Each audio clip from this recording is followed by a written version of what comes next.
আসসালামু আলাইকুম রহমতুল্লাহি ওয়া বারাকাতুহু। আমি আপনাদের সাথে আছি, আমি নাজমুল হক। ছোট্ট একটি হাদিস নিয়ে আসলাম।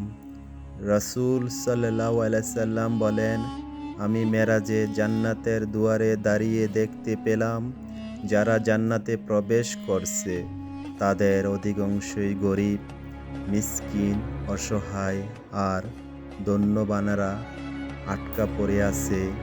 আমি যখন জাহান্নামের দুয়ারে দাঁড়ালাম, তখন দেখতে পেলাম সেখানে অধিকাংশই হচ্ছে নারী।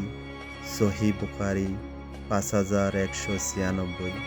আমার কথাগুলো যদি ভালো লেগে থাকে, ভিডিওটা শেয়ার করে দিবেন। ভালো থাকেন, সুস্থ থাকেন। আল্লাহ হাফেজ।